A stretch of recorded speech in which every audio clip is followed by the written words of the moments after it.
بسم الله الرحمن الرحیم. قدرمنو لیدونکو او لوستونکو او اوریدونکو، السلام علیکم ورحمت الله وبرکاته.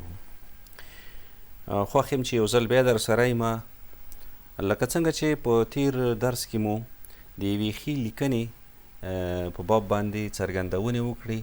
دا ځل غواړو چې د ښه لیکوال ځانګړنې ذکر کړو، سره له دې چې د یو ښه لیکوال تصویر یا انځور په خپله لیکنه کې وړاندې کیږي، خو کله چې د لیکوال فکر ته څه راځي هغه باید د کاغذ او قلم پر مټ خلکو ته ورسوي، یا لږ تر لږه اوس کمپیوټري زمانه ده او د کمپیوټر پر مټ دا کار وکړي.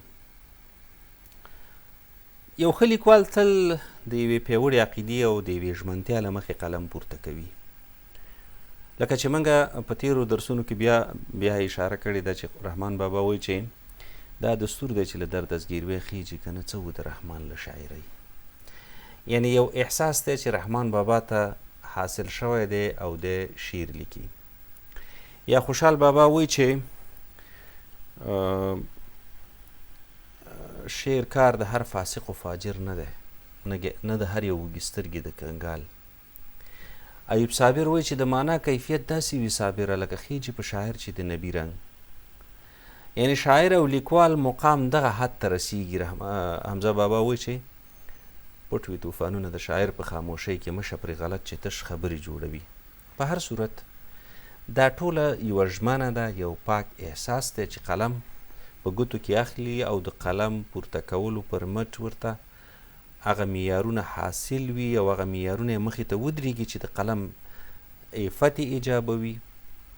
او دا څه شی چې لیکي د هغه د خوشحال بابا خبره د مادیاتو په مقابل کې نه. خوشحال بابا وایي چې د هغه شاعر دانې وشه په ژبه، د هغه شاعر دانې وشه په ژبه چې د شعر دردانې پلوري په مال.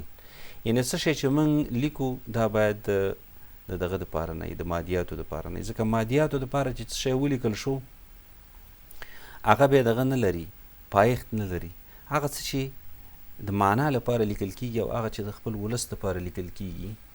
400 کاله وړاندې خوشحال شاعري کړې، اوس هم موږ ته ارزښت لري. رحمان بابا څه کم 400 کاله وړاندې شاعري کړې، خو اوس موږ ته هم اوس هم ارزښت لري. نو خپلو ارزښتونو ته باید موږ قایل اوسو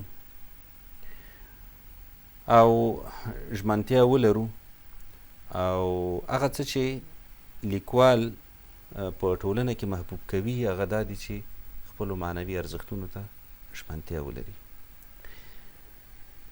یو مهم ټکی چې موږ یې باید ذکر کړو هغه د فکر او نظر پراخوالی او روښنایي ده.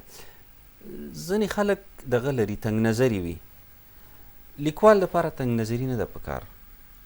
خوشحال بابا وایي څو دې وس رسي په لوی دریاب کې ګرځه، په ویلو کې د زوال وینم نهنګه. لیکوال او شاعر باید د فکر وسعت ولري، د نظر وسعت ولري، او داسې خلکو ته وانمود کړي چې زه د هر چا یم، د هیچا نه یم خو د هر چا یم. معنا دا چې دا څه شی چې زه لیکمه دا د شخص دپاره نه دي، دا د یوې ټولنې دپاره دي او هغه د ټولنې دغه دی، امانت دی.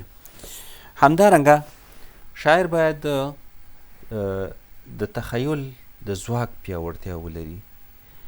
مثلا یوه لیکنه چې کوي هغه لیکنه کې ښه فکري ځواک موجود وي او د خپله ټولنه په داسې شکل باندې خلکو ته تمثیل کړي چې هر څوک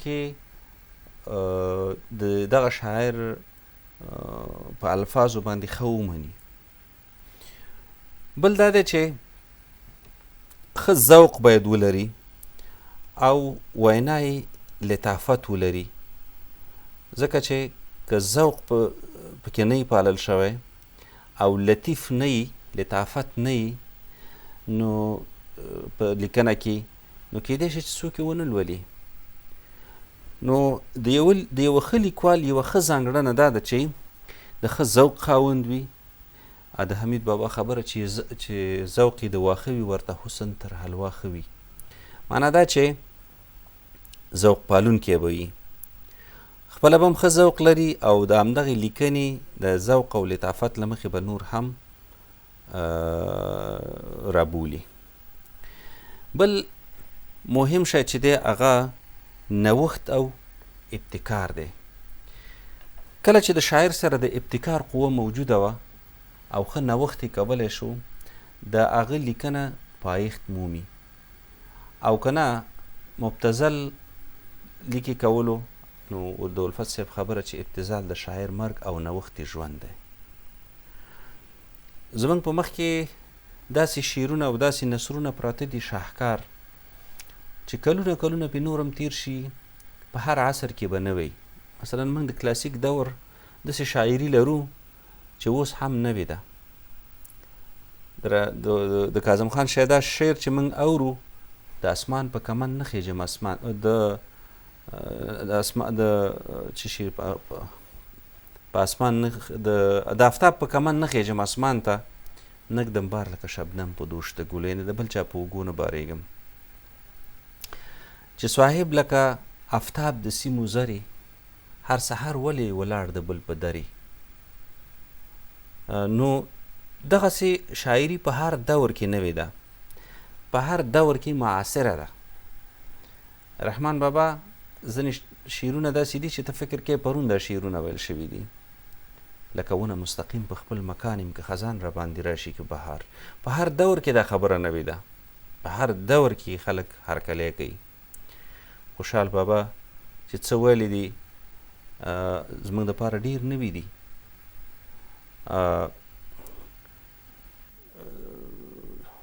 توره چې تیریږي خو ګزار لره که نه، زلفې چې ولول شي خو خپل یار لره که نه. څه له راته وایي چې په ښکلو نظر مه کړه، سترګې چې پیدا دي خو دیدار لره که نه. ته وایي چې پرون دا خبره شوې. یا حمزه بابا چې وایي چې عشقه ته خودبینې زه پښتون یم، ما نه ده ښودلې ګدا سترګو ته.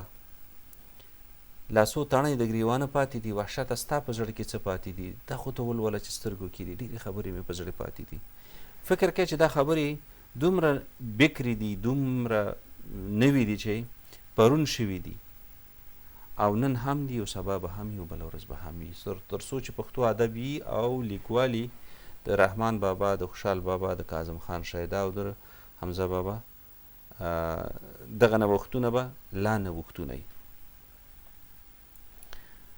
لکه څنګه چې د ښو لیکنو په سلسله کې هم ذکر شول، موږ باید خپلو ملي، دیني او نورو ارزښتونو ته چې زموږ په ټولنه کې مسلط دي باید درناوی وکړو. ما په تیرو درسونو کې چې د ګاندي مثال ورکړه، یو پکې دا و چې هغه هندي ټولنې ته، چې سره د دې چې اسلامي ټولنه نه ده او داسې په ډېرو انساني ارزښتونو باندې هم دغه ولاړه نه ده، ځکه د حیوان دغه پکې کېږي، نو عبادت پکې کېږي.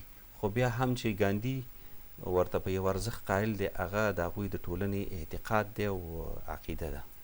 نو موږ باید د خپلې ټولنې دغه عقیدې ته چې هغه اسلامي عقیده ده ډېر په درنه سترګه وګورو، کلتوري ارزښتونو ته به وګورو. ما ته د یو لیکوال خبره را یادېږي چې هغه وخت چې روسان په افغانستان کې وو، ورته یې کړې وه چې تاسو د دې وطن ارزښتونو ته پام وکئ، کلتور ته پام وکئ، او هر چا چې د دې وطن د کلتور په وړاندې قیام کړی دی یا د کلتور په وړاندې که خپل دی او که پردي دي ودرېدلي، دغه ولس به یې غورځولي دي. لهذا دا زموږ دپاره یوه ډېره دغه ارزښتناکه خبره ده.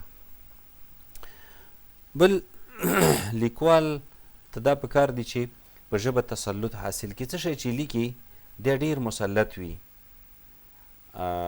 په ژبه کې، او په ژبه باندې تسلط دا دی چې د ژبې په تخنیک باید سړی پوه وي، په هغه ژبه کې ډېره مطالعه ولري، مختلف ډول اثار یې لوستي وي، کتابونه یې لوستي وي، د مختلفو مسلکونو یې لوستي وي، نو دی به یې برلاسي کېږي. ځکه دا مطالعه په خپله یو چا فکر ته یو قوت ورکوي. کله چې فکري قوت موجود وي نو په الفاظو تسلط هم اسانیږي. بله ډېره مهمه مسله چې دا هغه په مسایلو کې افاقي مطالعه ده. افاقي مطالعه دا معنا چې سړی محدود نه یي یو چپټر ته. زمونږ د پوهنتون ځینې محصلین یا ځینې استادان به ووایو ځکه دا یو تریخ حقیقت دی او موږ باید دغه ورته قایل اوسو چې د هماغه خپل چپټر او د هماغه خپلې موضوع پورې دا محدود دي، نور افاقي مطالعه نشته. خو یو شمېر استادان موږ داسې هم لرو چې ډېره زیاته افاقي مطالعه لري.